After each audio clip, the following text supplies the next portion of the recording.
Let's have a little chat about journaling. I've always had a bit of an aversion to journaling, but it's had a huge impact on my life, strangely enough. I have an issue with sitting, doing nothing, doing passive things. Always feel like I have to be physically doing something to be achieving something, and that's my issue. So things like meditation and journaling have always been a challenge for me. So like anything else, I had to start really small. And I referred to this in a recent video, the one about the smile changing my life, which I'll link to in the description. But journaling had to start really small for me, like one word. So 14 years ago, when I was rebuilding from my worst point, my lowest point, I started with the fake smile and journaling one thing I was grateful for that day. And over the last 14 years, my journaling has happened almost every day and has evolved into something more in-depth, but still pretty simple. So from that original intention of journaling one word that I was grateful for, because that's all I could do at the start, it evolved into one thing I was grateful for, one thing I was looking forward to, and one thing I was good at.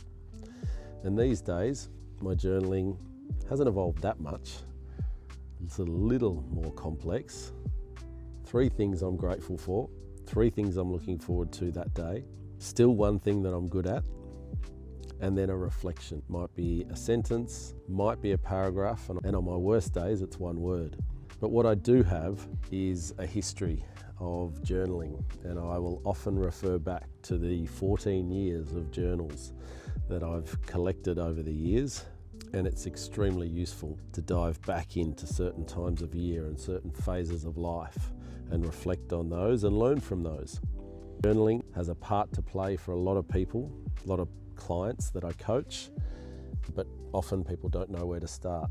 So my recommendation is, like most things, start small, really tiny. Might be one word, but get into the practice of opening a page, jotting down your thoughts or your thought, and going from there.